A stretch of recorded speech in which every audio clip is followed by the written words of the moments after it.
persiapkan hati kita. Kita mau menyembah Tuhan. Kita naikkan ucapan syukur di hadapannya. Kita katakan, terima kasih Tuhan. Terima kasih Bapa. Oh, Yesus, kami bersyukur. Terima kasih Bapa. Kami mau datang di hadirat. Kami mengucapkan terima kasih Tuhan. Terima kasih Bapa. Kami muliakan namamu. Haleluya. Kau amat baik. Kau teramat baik Tuhan. Oh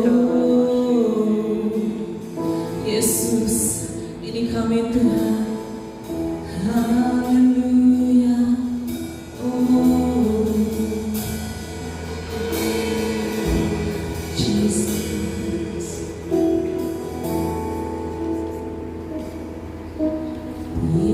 Yesus, kau sungguh baik. Yesus, namamu indah. Yesus, ku cinta kau selalu. Ku tinggikan, ku agungkan selamanya. Yesus, kau sungguh baik. Benar Tuhan. Yesus, namamu indah. Yesus, ku cinta kau selalu. Ku tinggikan, ku agungkan selamanya.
Terima kasih Yesus.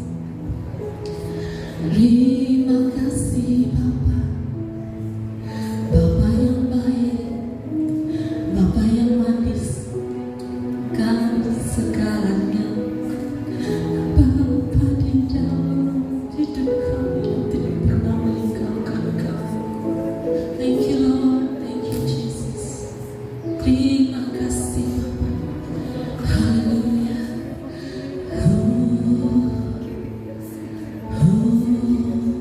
Kudus, atur seluruh hati kami Tuhan. Lebih dalam lagi merasakan kasih setiap hidup kami.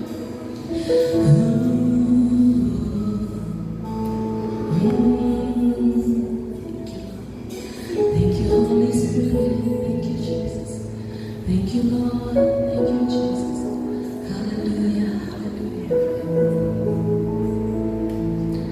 Kami percaya Tuhan, kami serahkan Tuhan setiap pribadi kami ke dalam tangan-Mu. Engkau menuntun hidup kami Tuhan sampai ke garis akhir hidup kami.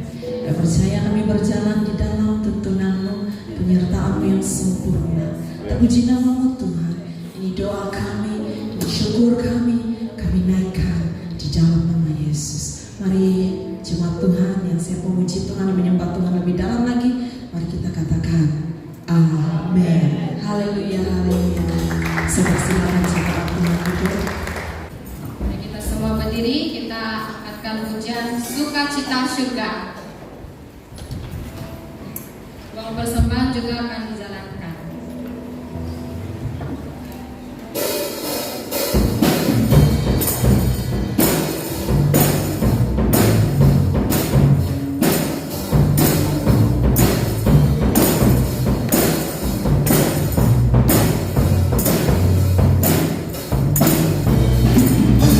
Sukacita surga, itulah kekuatan bagi jiwa yang pantas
Mari kita teruskan pujikan Dia.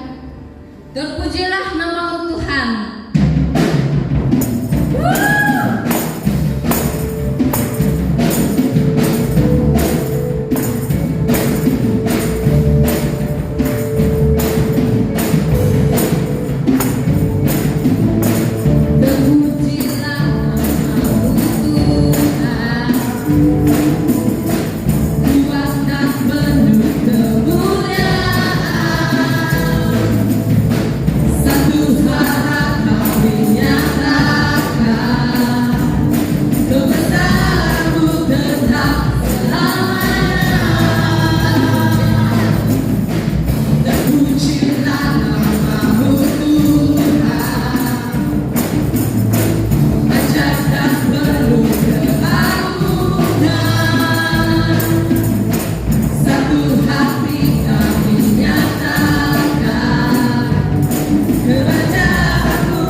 Haleluya Jesus.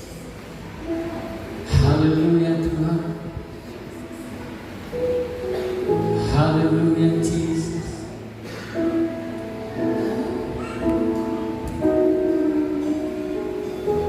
Yes Lord. Kalau kami ada pada hari ini ya Tuhan, itu bukan karena kekuatan kami, tetapi karena kasih dan kemurahan-Mu ya Bapa, anugerah-Mu yang besar buat kami. Itu sebabnya Tuhan kami harus membawa hidup kami kepada-Mu ya Bapa, mempersembahkannya sebagai persembahan kami di hadapan-Mu, agar ya Tuhan nama-Mu dipermuliakan, ditinggikan, diagungkan dalam hidup kami. Haleluya Jesus. Haleluya Tuhan. Kalau kami hidup ya Bapa, hidup menyembah-Mu Tuhan. Kalau kami hidup ya Bapa, biar mata kami memandang-Mu Yesus. Terima kasih, terima kasih. Haleluya. Yes Lord.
Terima kasih Bapa. Sebentar ini kami akan mendengarkan firman-Mu Bapa. Tuhan tolong kami.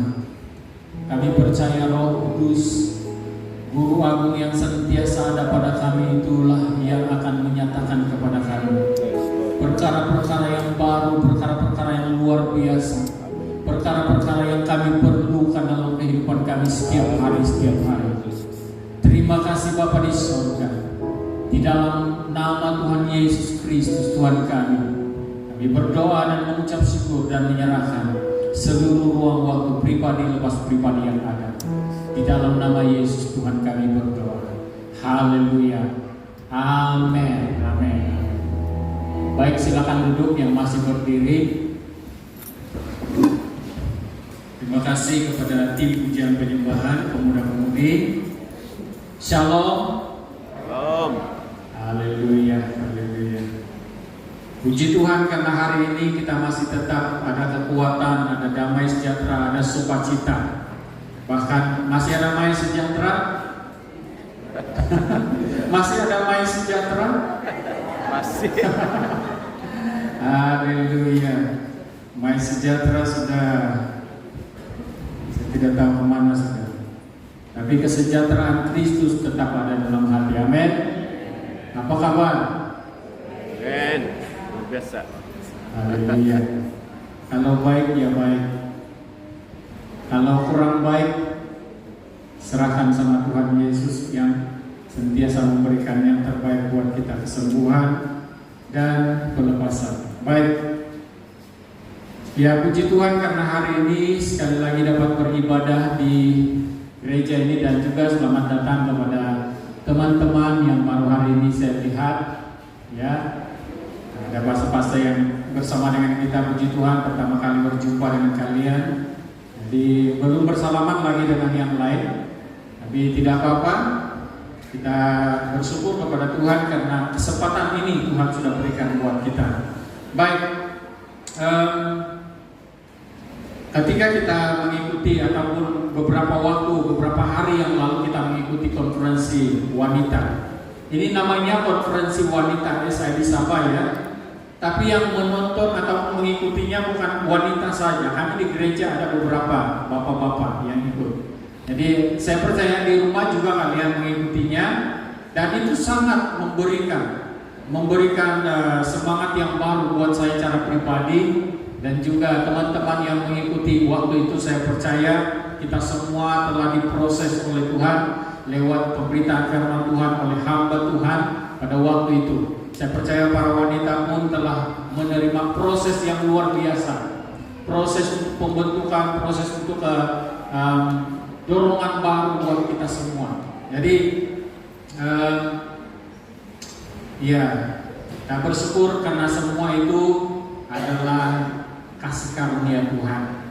Nah, saya masih ingat apa yang telah dikatakan oleh Pastor Susan pada waktu itu, yaitu tetap setia walaupun banyak cabaran.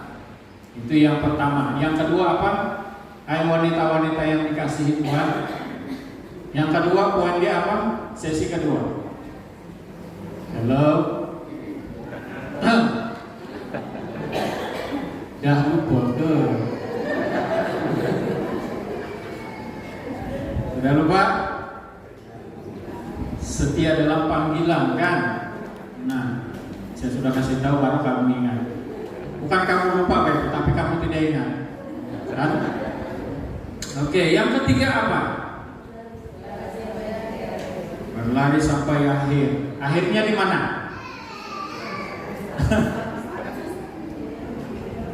Di surga akhirnya. Kalau saya mau surga itu bukan yang terakhir. Itu suatu permulaan hidup yang baru, kan hidup yang di dalam surga. Jadi akhir dia adalah di penamat akhir hidup kita. Waktu kita begini sudah, baru dia itu akhir dia. Kamu tahu apa yang begini? Apa itu? Jangan kasih ketara, M saja, mati. Ketara juga. Oke, jadi sangat bersyukur karena Tuhan sudah memberikan kita peringatan-peringatan yang luar biasa itu, yaitu tetap setia walaupun banyak cabaran. Siapa manusia yang tidak menghadapi cabaran? Tidak ada. Semua manusia menghadapi cabaran, dan cabaran-cabaran itulah sebenarnya yang bagi saya secara pribadi itu merupakan musik yang mengiringi saya untuk bertumbuh lebih dekat kepada Tuhan. Nah, kadang-kadang cabaran itu membuatkan kita itu hampir-hampir kalah. Cabaran itu membuatkan kita seringkali mengatakan, wah, cukup sampai di sini. Cabaran itu kadang-kadang membuatkan kita mengatakan, Tuhan, kenapa ini cabaran ini begini? Kenapa kami menerima cabaran begini? Itu cabaran-cabaran sebenarnya membuatkan kita lebih matang dan lebih dekat ataupun lebih lebih tahu bagaimana ini dunia sebenarnya. Jadi tetap setia kepada Tuhan walaupun mengalami cabaran. Ya, cabaran yang bagaimana itu dengan kita, saya percaya kita sendiri tahu. Saya sendiri mengalami cabaran yang luar biasa, cabaran yang hebat. Dan saya pernah tulis di status saya katakan orang yang menyimpan kepahitan dalam hidupnya adalah orang yang belum dewasa dalam kerohanian. Karena orang yang menyimpan kepahitan ini dia tidak dewasa. Orang yang menyimpan kepahitan dalam kehidupan dia itu adalah orang yang belum dewasa dalam iman. Tetapi orang yang melupakan semua kepahitan, menanggalkan semua kepahitan, itulah orang yang tahu dunia ini, tahu bagaimana dunia ini, tahu bagaimana menghadapi dunia ini. Saya juga menciptakan sebuah lagu pujian untuk Tuhan dalam bahasa dusun. Firman-Mu Tuhan adalah kerinduan kami. Berbicaralah kepada kami supaya kami mengenal diri kami, mengenal dunia ini, tahu bagaimana menghadapi dunia ini. Itu arti dia. Jadi itu sudah berada di YouTube sebenarnya, sudah dinyanyikan. Dan itu yang saya pikir dalam kehidupan saya perlu jalani. Sebagai orang percaya, saya tidak perlu menyimpan kepahitan yang ada dalam sebagai cabaran dalam kehidupan saya. Jadi saya perlu setia kepada Tuhan, setia. Yang kedua, setia dalam panggilan. Setia dalam panggilan ini berarti kita ini ada posisi-posisi tertentu yang Tuhan sudah letakkan dalam kehidupan kita. Posisi saya sebagai seorang pastor, posisi kamu sebagai mungkin sebagai penetua, sebagai jemaat, sebagai pendoa, sebagai apa saja posisi yang Tuhan sudah berikan kepada kamu. Setialah dalam posisi, setialah dalam panggilan. Dan kalau belum merasa macam belum ada panggilan dalam dirinya, setialah sekurang-kurangnya menjadi orang percaya. Itu yang kita mau lakukan. Dan yang ketiga, menurut apa yang kita sudah belajar di beberapa hari yang lalu, yaitu berlari sampai akhir, bukan sampai garis akhir, sampai akhir. Sebab tidak ditulis garis akhir di sana. Jadi berlari sampai akhir berarti kita sekarang ini masanya untuk sedang berlari, bukan lagi berjalan. Kalau yang sudah tua-tua ini kadang-kadang berjalan sedikit pun penat sudah. Berjalan sedikit penat, mesti pakai kereta. Dari sini sampai ujung sana pakai kereta juga. Manjat sudah dengan kereta. Kalau ada motosikal ya pakai motosikal. Tapi itulah namanya orang yang sudah penat, bukan juga sudah tua lah. Kalau yang sudah tua ini tapi ramai orang yang sudah tua di sini, sudah putih rambut pun masih tetap kuat, lebih semangat dari saya, puji Tuhan. Nah, orang kalau sudah penat dan semakin tua sudah tidak mampu berjalan jauh lagi. Kalau dulu waktu perjalanan dalam penginjilan itu saya berjalan, walaupun periuk pelangak perantang di belakang, tidak apa-apa, bantal saya gendong begini, buku lagi di sebelah kiri. Hujan, panas, saya lalui, habuk kami lalui. Dan kami seperti yang saya pernah ceritakan dulu, kami punya sabun karena makan sapi. Kami punya apa yang kami sidai di luar sana pun karena makan sapi. Paham lah apa yang disidai kalau sudah selepas mandi. Beras kami pun karena makan ayam. Sebab jendela tidak tertutup, tidak ada tutup. Jadi selepas kami sudah hampir kehabisan beras, Selepas kebaktian minggu itu jemaat semua makan bersama-sama dengan kami. Ya ampun, pakai sausage. Sausage, kami punya sup sausage. Itu luar biasa. Itu dalam penginjilan pun tidak apa-apa. Masih kuat berjalan karena pada waktu itu masih muda, terlalu muda, masih 20-an. Tapi sekarang coba berjalan 1-2 kilometer, itu satu suasana yang cukup mengerikan bagi orang-orang yang tidak biasa. Jadi kalau orang yang penat, orang yang sudah tua, sudah tidak mampu berjalan jauh lagi. Nah, apalagi berlari. Kalau berlari ya ada 2 perkara yang sentiasa berlaku kepada orang-orang dewasa untuk perkataan berlari. Pertama, malu untuk berlari. Ya, ini coba ini bapak-bapak, saya tidak mau sentuh untuk ibu-ibu. Coba bapak-bapak, kita lomba lari. Pasti kamu tidak akan lari betul-betulan. Saya sendiri kalau ikut lomba lari itu saya malu sudah mau berlari betul-betul. Kenapa? Saya tidak tahu. Apalagi kalau ibu-ibu. Belum lagi baru disebut, oke, ibu-ibu lomba lari. Ini ibu-ibu sudah tua sudah ini, dia bilang. Padahal belum tua. Malu. Yang pertama malu. Yang kedua, ialah tidak mampu sudah. Bukan tidak mampus, tidak mampu. Tidak mampu sudah berlari. Sebab apa? Kadang-kadang saya dengar ibu-ibu, saya tidak mampu sudah berlari, banyak sudah saya berenang. Nah itu alasan ibu-ibu. Jadi ya itulah gambaran bahwa orang yang tidak ada pengharapan bila sudah menghadapi banyak sekali cabaran, dia katakan cukup sampai di sini. Saya tidak mampu lagi. Tapi bagi orang-orang yang ada harapan, ada pengharapan, ada Tuhan Yesus dalam kehidupannya, dia secara jasmani ataupun secara rohani, puji Tuhan.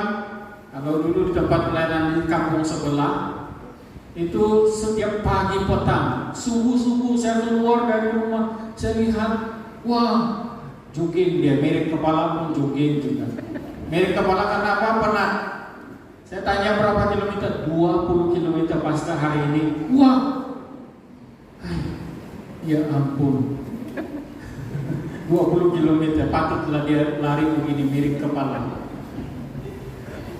Pagi petang mereka ini jogging. Saya pergi ikut-ikut jogging, saya kena gigit anjing, berhenti. Takut cabaran, takut lihat anjing pun saya tidak suka, tapi suka pelihara. Nah, tapi masalah dia yang jogging itu pun masih tidak slim. Kenapa ya? Sebab dia punya mulut pun ikut jogging. Jadi jogging dia punya kaki, jogging dia punya mulut, tidak pandai slim. Itu juga. Tapi yang penting sehat. Nah begitu juga dengan kerohanian kita, tidak apa-apa. Kalau kita banyak makan pun tidak apa-apa. Yang penting kita jogging ataupun berlari, ataupun kita tahu posisi kita, pergi ataupun melaksanakan apa yang Tuhan kehendaki buat kita. Itu sudah cukup. Nah, bagi orang yang ada pengharapan, kita tahu bahwa dalam Yesaya 40 ayat 31 dikatakan di sana, tetapi orang-orang yang menanti-nantikan Tuhan mendapat kekuatan baru. Mereka seumpama raja wali yang naik terbang dengan kekuatan sayapnya. Mereka berlari dan tidak menjadi lesu. Mereka berjalan dan tidak menjadi lelah. Puji Tuhan. Inilah orang yang ada pengharapan, berlari ataupun dia meninggalkan zona selesa dalam kehidupan dia dan melakukan apa yang Tuhan kehendaki dalam kehidupan dia, sehingga apa yang Tuhan percayakan kepada dia, apa yang Tuhan tuntut dalam kehidupan dia, semuanya terlaksana, semuanya tercapai. Dan dia tidak akan pernah give up, dia tidak akan pernah, orang yang berpengharapan berpengharapan kepada Tuhan ini tidak pernah Dia tidak akan putus asa.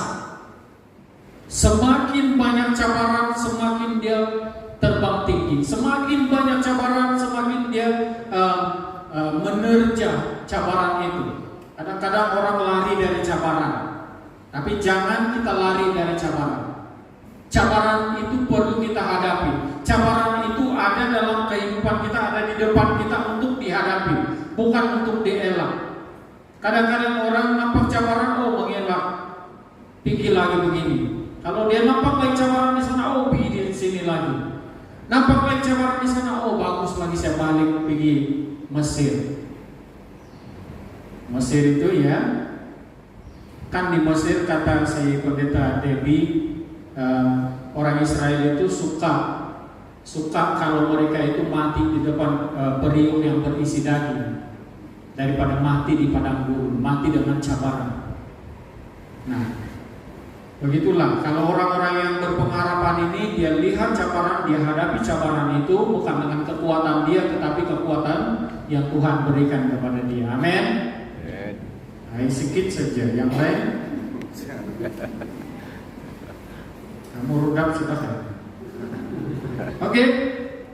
Yang kedua, bagi orang yang punya pengharapan kepada Tuhan itu, dia berlari tapi tidak menjadi lesu. Dia berlari tapi tidak menjadi lesu. Dia enjoy dalam pelayanan. Dia enjoy untuk melakukan apa saja pelayanan. Dia tidak katakan, saya saja tiap-tiap minggu. Kadang saya dengar, saya punya anak sendiri bercakap begitu. Dia katakan, Pak, bolehkah kalau saya diganti? Tidak, itulah panggilan kami. Dan mereka melakukan itu dengan sukacita. Jadi bila baru-baru ini saya mendengar saya punya anak, waktu dia baru balik pergi Johor, Pak, dia katakan, pantang itu ketua musik, dengar saya punya anak sudah balik di Johor. Dia terus telepon, suruh saya pergi datang. Dia sanggup ambil saya untuk datang melayani. Dia katakan, puji Tuhan lah, kamu itu sudah dianggap penting dalam gereja. Jadi itulah tugas kamu, lakukan yang terbaik. Tuhan sudah lakukan yang terbaik untuk kamu, maka lakukan yang terbaik untuk kemuliaan nama Tuhan di gereja di mana kamu berada. Oke lah, dia katakan. Tapi tidak terpaksa, puji Tuhan, tidak juga terpaksa dia. Jadi puji Tuhan dia setiap minggu ataupun setiap pelayanan dia ikut. Yang ketiga dalam Yesaya 40:31, di sana berjalan dan tidak menjadi lelah. Inilah orang-orang yang punya pengharapan. Dia berjalan tetapi tidak lelah. Dia berjalan tetap enjoy. Dia berjalan tetap enjoy. Dia melayani tetap enjoy. Tapi masalahnya saya ini tidak suka enjoy.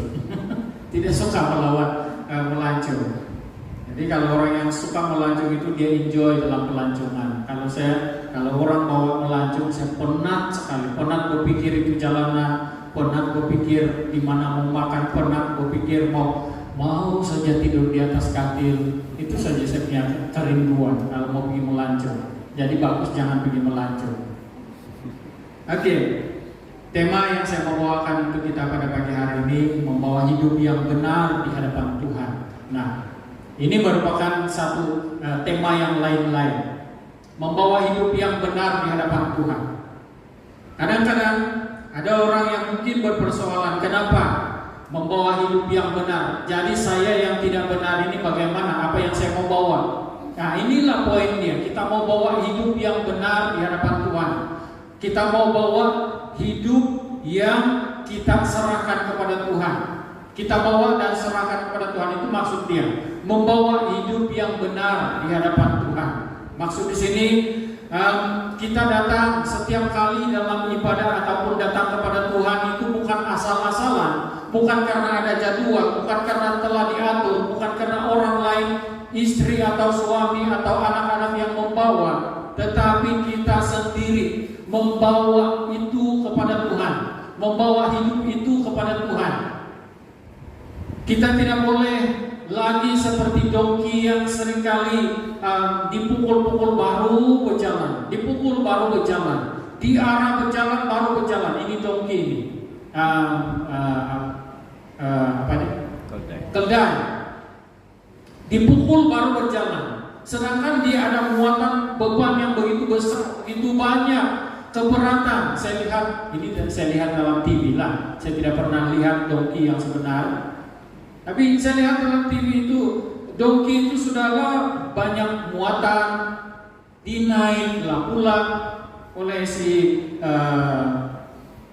tuan yang punya.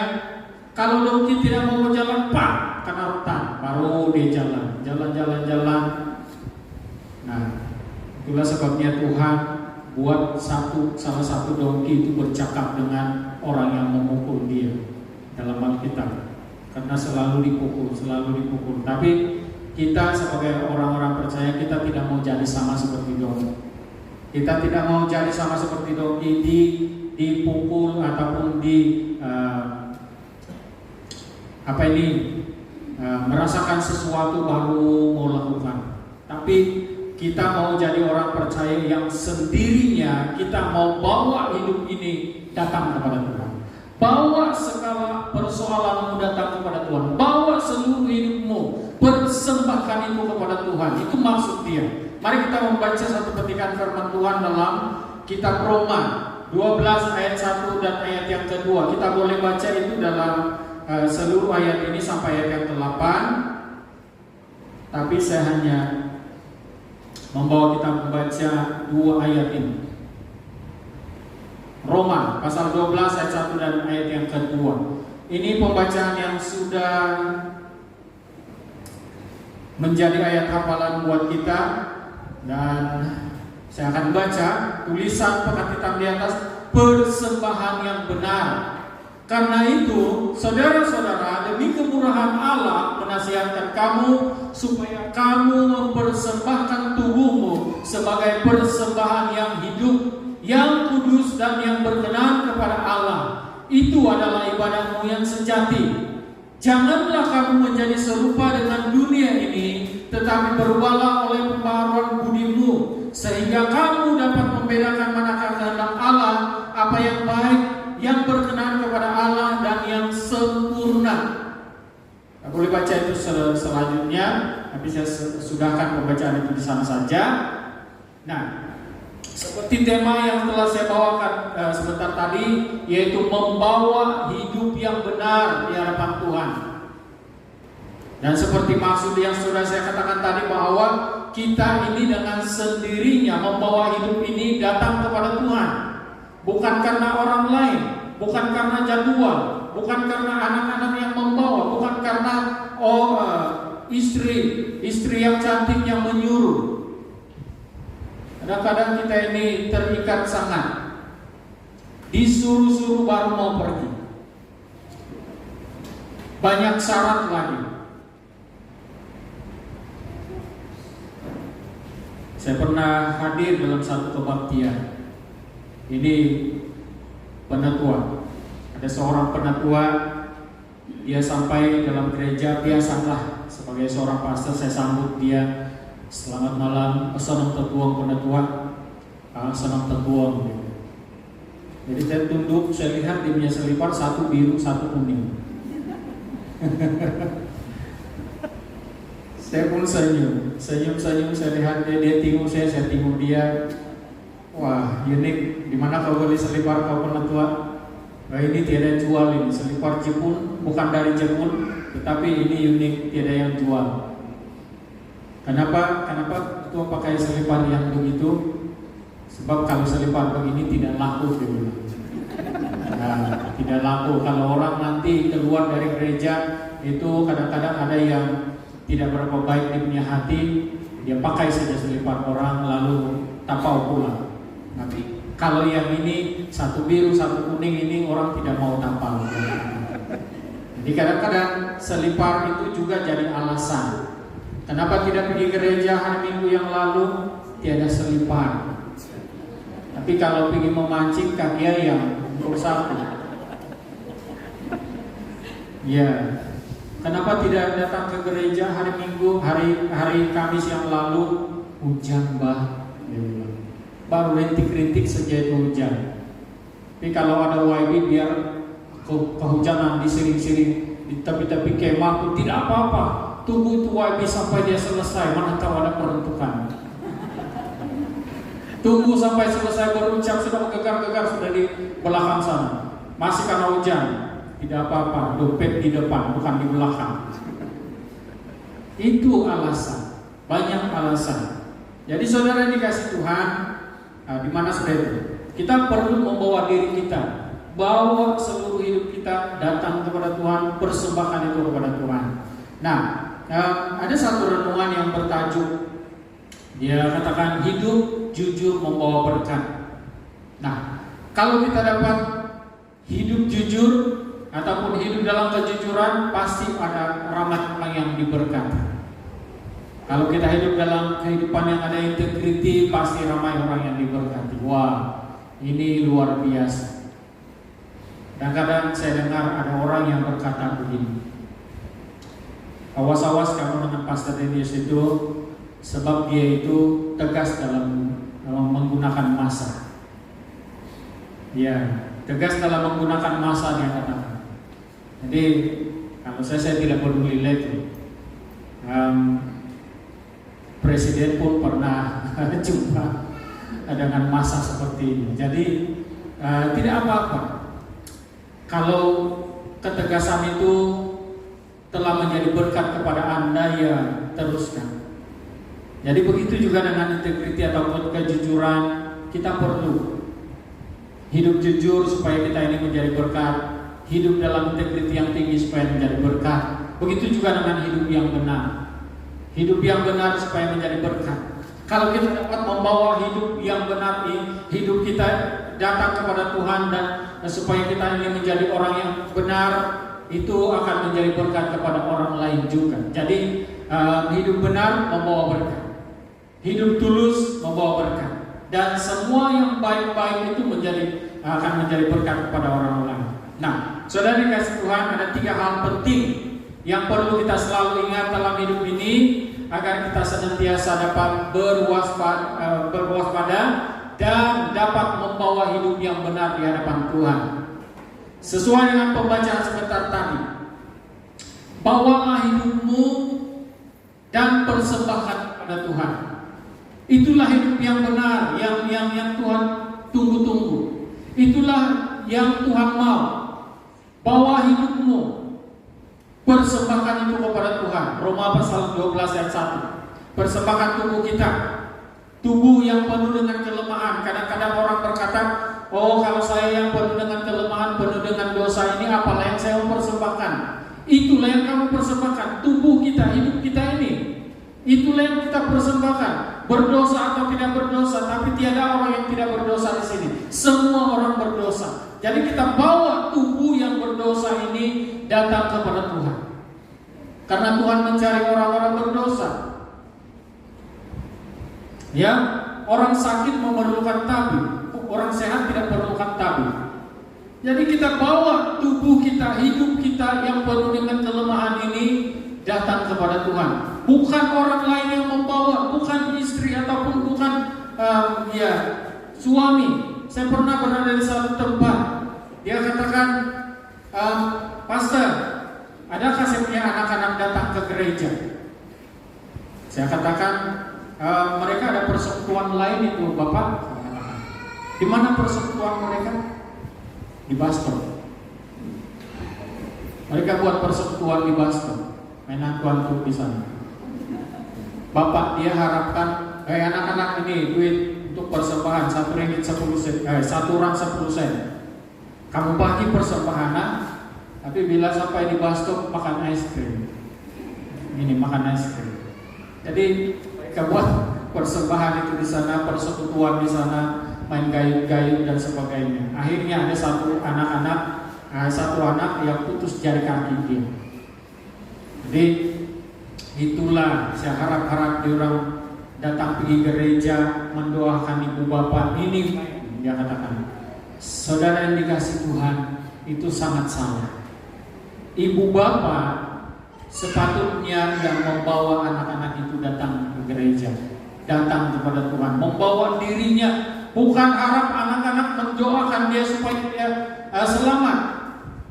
sendiri bawa hidupnya persembahkan kepada Tuhan, sendiri secara pribadi datang kepada Tuhan untuk mempersembahkan persembahan kepada Tuhan. Jangan wakilkan kepada orang lain. Nah, saudara dikasih Tuhan, tubuh yang penuh dengan dosa, hidup yang penuh dengan dosa ini kita bawa selama kita menyadari bahwa kita ini berdosa dan perlukan Tuhan. Selama itulah Tuhan berkenan menunggu kita untuk menerima persembahan. Persembahan yang bukanlah uang ringgitmu, tetapi hidupmu, tubuh yang ada pada kita ini, hidup yang ada pada kita ini, tubuh, jiwa dan roh. Bukan roh saja yang diserahkan, bukan jiwa saja yang diserahkan. Kita seringkali mendengar bahwa ada orang yang berkata, oh, roh saya serahkan kepada Tuhan. Itu milik Tuhan. Roh itu milik Tuhan. Roh, ruah yang Tuhan tiupkan dalam mulut ataupun dalam kehidupan orang kita sebagai manusia ini, itu adalah roh ataupun nafas yang Tuhan sudah berikan, asal dari Tuhan. Bahkan tubuh ini pun dari Tuhan juga. Jadi jangan hanya serahkan hanya roh kita kepada Tuhan yang memang adalah milik Tuhan. Kadang-kadang kita serahkan, ada orang yang menyerahkan, saya mau serahkan jiwa saya saja, tubuh saya biarlah di sana. Jiwa yang dia rasa bahwa jiwa itu banyak tekanan, penuh dengan tekanan. Itulah sebabnya pemazmur berkata, mengapa engkau tertekan hai jiwa? Sebab jiwa ini penuh dengan tekanan. Jiwa ini menjadi mangsa tekanan setiap hari. Jiwa ini menjadi tong sampah. Jiwa ini menjadi tong sampah. Mana-mana tekanan dia lempar ataupun dia masuk dalam jiwa, supaya jiwa ini diserahkan kepada Tuhan. Bagus juga kalau ada kesadaran untuk menyerahkan kepada Tuhan jiwa yang ada pada kita. Tetapi pastikan yang kita serahkan itu tubuh, jiwa dan roh, seluruh hidup kita serahkan kepada Tuhan. Jadi saudara dikasih Tuhan, persembahkan hidup kita, persembahkan segala-galanya, seluruhnya. Jangan persembahkan jari kelingking saja, jangan persembahkan jari telunjuk saja. Jari telunjuk kan? Ibu jari. Saya tidak mau sebut semua jari. Ibu jari, jangan hanya serahkan yang susah-susah saja. Yang senang-senang pun kita serahkan dalam tangan Tuhan. Bahkan hidup kita seluruhnya. Nah, saudara, kenapa kita perlu serahkan seluruh tubuh ataupun hidup kita? Karena itulah persembahan yang benar yang Tuhan tunggu. Jadi persembahkan. Yang kedua, buat penyerahan diri setiap masa. Itulah persembahan, itulah kehidupan yang benar yang Tuhan tunggu-tunggu dalam kehidupan kita. Siapa yang perlu membuat penyerahan diri ini? Kita, semua orang. Bukan pastor, bukan orang yang ada panggilan saja, tapi semua orang, semua manusia yang namanya manusia yang masih bernafas, manusia yang kenal Tuhan, orang yang percaya kepada Tuhan, orang yang belum percaya kepada Tuhan, serahkan dirimu kepada Tuhan. Roma 6 ayat 13, kita boleh baca itu. Dan janganlah kamu menyerahkan anggota-anggota tubuhmu kepada dosa untuk dipakai sebagai senjata kelaliman, tetapi serahkanlah dirimu kepada Allah sebagai orang-orang yang dahulu mati, tetapi yang sekarang hidup, dan serahkanlah anggota-anggota tubuhmu kepada Allah untuk menjadi senjata-senjata kebenaran. Jelas firman Tuhan yang menyatakan kepada kita bahwa perlunya ada penyerahan dari hari ke hari, dari masa ke semasa, setiap waktu sepanjang hidup kita sampai kita begini. Perlu serahkan hidup, perlu serahkan diri kepada Tuhan. Menyerahkan hidup ataupun menyerahkan diri sepenuhnya kepada Tuhan berarti meninggalkan masa lalu. Meninggalkan masa lalu yang tidak yang penuh dengan ya banyak keadaan yang tidak menyenangkan. Meninggalkan masa lalu berarti melupakan lalu. Kita dapat melihat bagaimana perjalanan bangsa Israel keluar dari tanah Mesir. Kenapa sebahagian besar daripada mereka itu tidak dapat masuk ke dalam tanah Kanaan? Kenapa sebahagian besar daripada mereka itu begitu tidak dapat menikmati apa yang pimpinan Tuhan ketika mereka berjalan? Sebab mereka terikat dengan masa lalu mereka. Seperti mana yang saya katakan tadi, khotbah pendeta Debbie, dia katakan mereka lebih rela untuk kembali ke tanah Mesir dan menjadi budak di sana, berdepan dengan kuali yang banyak, daging mati di depan makanan-makanan yang enak, daripada mereka berjalan dalam rencana Tuhan. Nah, itu penyebab dia. Mengapa kita tidak dapat membuat penyerahan yang sungguh-sungguh? Mengapa kita tidak dapat membawa hidup yang benar di hadapan Tuhan, memberi penyerahan kepada Tuhan dengan benar? Sebab kita masih terikat dengan kehidupan yang lama. Sebab kita masih terikat dengan keadaan-keadaan yang menyenangkan tubuh secara daging kita. Kita masih terikat dengan keinginan-keinginan yang tidak memuliakan nama Tuhan. Itu yang menyebabkan kita itu gagal dalam penyerahan setiap masa. Sedangkan itu yang Tuhan tunggu-tunggu. Bawa hidupmu, serahkan kepada Tuhan, karena itulah yang benar yang Tuhan tunggu setiap hari. Tetapi kita tidak lakukan itu. Karena apa? Kita masih suka dengan kehidupan lama. Nah, apabila kita menemukan masalah-masalah dalam kehidupan kita, maka waktu itulah kita katakan, Tuhan, di manakah Engkau? Mulai mempersalahkan Tuhan, mulai mempersalahkan orang-orang yang pernah menyampaikan firman Tuhan. Dulu siapa bilang begini-begini, firman Tuhan katakan begini-begini, mintalah maka akan diberikan. Tetapi sampai sekarang belum ada saya jumpa apa yang Tuhan sudah janjikan. Saudara yang dikasih Tuhan, kenapa itu tidak berlaku? Sebab penyerahan yang tidak sungguh-sungguh. Tidak ada penyerahan yang sungguh-sungguh. Tidak ada penyerahan, kita tidak membawa hidup yang benar di hadapan Tuhan. Kita tidak menyerahkan hidup kita kepada Tuhan sebagai persembahan yang benar. Saudara yang dikasih Tuhan, kembali kepada orang Israel. Mereka ini bila sudah dijanjikan dengan tanah Kanaan, tanah yang gemuk, tanah yang penuh susu dan madu. Tanah yang telah dijanjikan ini yang luar biasa. Dan memang luar biasa. Ketika 12 pengintai sudah selesai mengintai, 2 orang yang sudah menyatakan bahwa kita akan takluk tempat ini. Dan bukti bahwa tanah itu adalah tanah yang gemuk adalah karena mereka membawa setandan anggur yang begitu luar biasa besar tandan dia. Kalau tandan kelapa sawit itu ya bersorak-sorai seperti itu, untung banyak. Tapi mereka, bila bangsa Israel ini mendengar saja yang begitu, mula-mula bersorak-sorai, kita bebas, aku bebas. Selepas bebas dari tanah Mesir, mereka telah mengarungi laut yang terbelah, kemudian mereka berjalan dalam padang. Ketika mereka berjalan, mereka mulai merenung, karena mereka mau hari itu mereka terpanggil, hari itu juga mereka mendapat tanah yang gemuk. Tidak mau melalui proses. Begitu juga dengan kehidupan orang percaya pada hari ini, hanya mau menuntut janji-janji Tuhan, hanya mau menuntut apa yang Tuhan sudah janjikan. Tuhan, mana janjimu?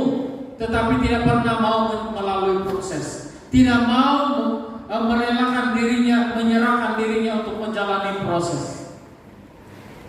Saudara dikasih Tuhan, kita ini perlu menjalani proses. Proses pemurnian. Proses supaya kita ini lebih dewasa. Lebih dewasa.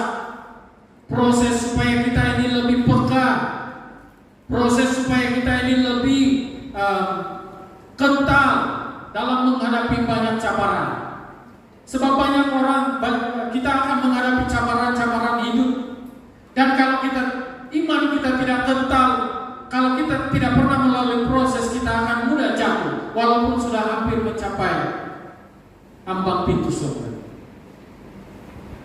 Kita sudah mulai hampir-hampir mau pegang sudah itu ambang pintu surga. Tapi bila kita tidak pernah melalui proses, kita mudah jatuh. Jadi kita perlu melalui proses. Itulah sebabnya penting ada penyerahan. Serahkan, bawa hidupmu dan serahkan sebagai persembahan yang benar di hadapan Tuhan. Serahkan semuanya. Jangan serahkan separuh-separuh. Saudara yang kasih Tuhan, semua berkat yang kita nikmati dalam hidup ini pun perlu proses, melalui proses.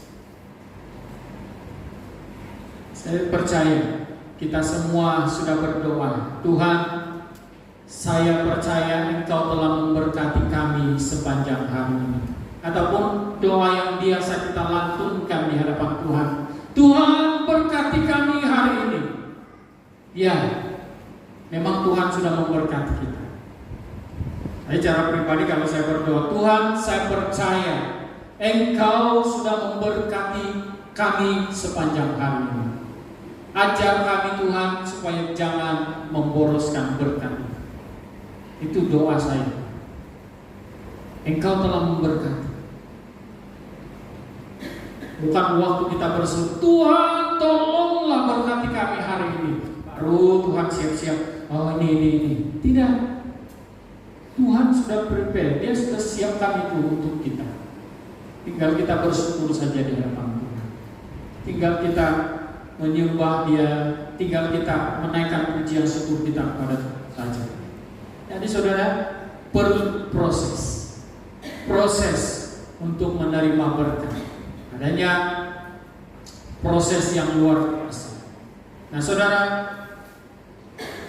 semua berkat yang kita nikmati ataupun semua berkat yang kita nikmati sepanjang hari ini, semua itu kita telah melalui proses berdoa, dan kita telah melalui proses bersyukur, berserah kepada Tuhan. Nah, penyerahan berarti ada usaha untuk mendekatkan diri kepada Tuhan, ada usaha untuk memberikan dirinya kepada Tuhan. Itu usaha. Jangan sampai hanya orang yang berusaha. Tuhan, saya mau doakan si anu ini supaya lebih dekat dengan Tuhan. Tidak salah, karena kita ini berdoa syafaat.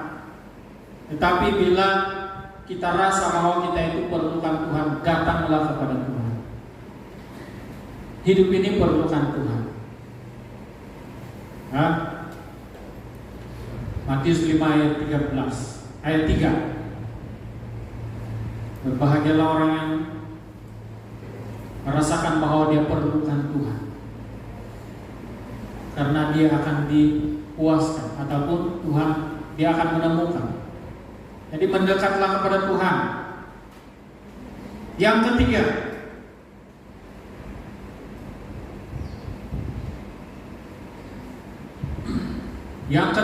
membawa hidup yang benar di hadapan Tuhan, maksud dia buat keputusan yang kekal untuk tidak lagi kembali kepada kehidupan lama. Buat keputusan yang kekal, sama seperti yang dalam pembacaan sebentar tadi, Roma 12 ayat 1 dan 2. Buat keputusan yang kekal, bukan keputusan sementara. Bukan untuk tahun ini saja, bukan untuk 5 tahun akan datang, bukan untuk 10 tahun akan datang bila sudah tua kembali lagi. Tetapi keputusan yang kekal berarti kita selama-lamanya, sekali kita ikut Yesus, sekali kita menerima Tuhan Yesus, sekali kita jumpa Tuhan Yesus dalam kehidupan, maka selama-lamanya lah kita bersama-sama dengan Dia. Itu maksud dia keputusan kekal, untuk tidak lagi kembali kepada kehidupan yang lama. Kehidupan yang lama itu seringkali begini, macam itu kucing yang seringkali berada di dalam restoran. Saya lihat ada kucing, patung kucing yang begini, lari, mari, come on. Kehidupan lama itu begitulah. Dia seringkali menggapai bawa kita, mari sini. Kehidupan lama itu seringkali kamu tidak ingatkan, dulu siap betul kamu buat begini tahu. Itu kehidupan lama. Seringkali berbicara juga seringkali diperlihatkan juga dengan kehidupan lama. Tetapi buatlah hari ini, buatlah keputusan kekal untuk tidak lagi kembali kepada kehidupan yang lama. Jadilah baru setiap hari. Nah, bila kita telah mengambil keputusan untuk tidak lagi kembali kepada kehidupan yang lama, kita sebenarnya telah mengambil keputusan untuk berubah. Dan jangan takut untuk mengambil keputusan untuk berubah. Karena bila hari ini engkau telah mengambil keputusan untuk berubah, engkau juga secara otomatis telah membuat suatu perubahan kepada generasi akan datang.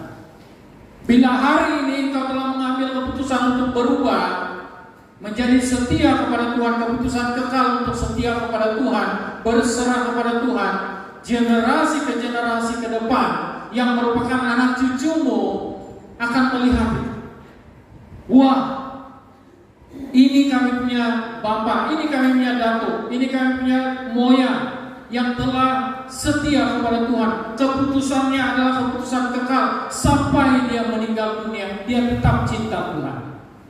Maka anak-anak pun sudah melihat surga, sudah melihat keberadaan kehidupan kerajaan surga dalam kehidupan kita, dan mereka pun akan mengambil keputusan kekal untuk setia kepada Tuhan. Nah, saudara,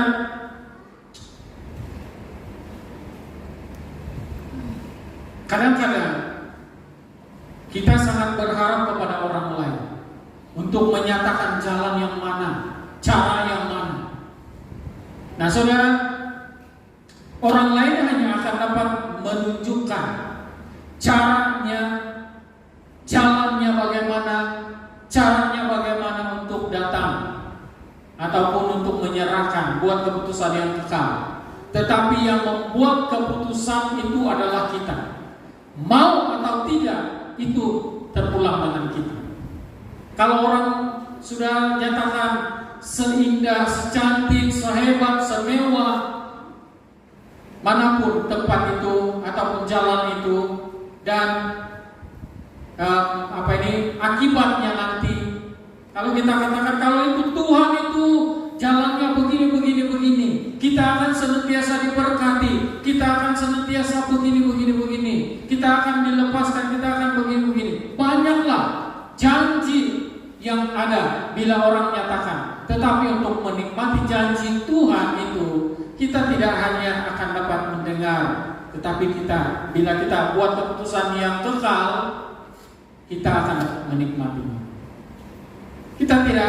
Saya tidak mau hidup pada hari ini hanya mendengar kesaksian orang lain. Itu bagus juga dengan kesaksian orang lain. Kalau orang lain bersaksi, dulu kami begini, bila kami berdoa, Tuhan tolong kami. Wah, syok betul dengar. Tapi timbul dalam hati saya, Tuhan, saya pun mau mengalami ini. Tuhan, saya pun mau mengalami ini. Dan saya alami itu karena saya sudah membuat keputusan yang kekal dalam hidup saya untuk berubah, untuk datang kepada Tuhan, untuk setia kepada Tuhan.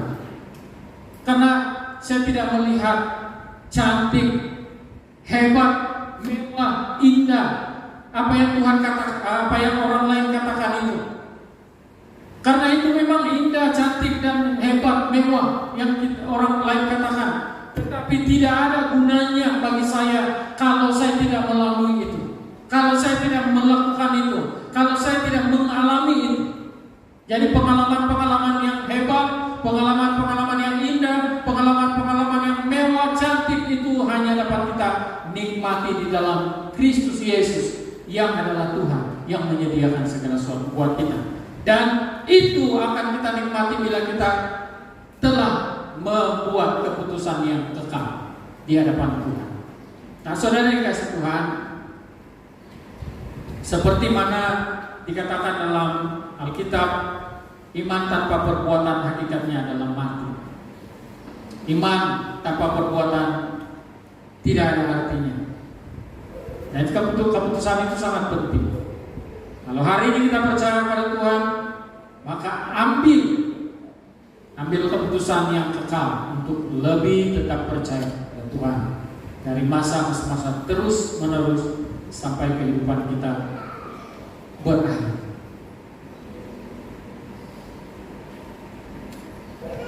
Seperti yang saya katakan tadi bahwa keputusan kita itu sangat penting. Keputusan kita pada hari ini sangat penting untuk generasi yang akan datang. Jadi kalau keputusan kita pada hari ini adalah keputusan yang salah, kita akan dipersalahkan oleh generasi yang akan datang.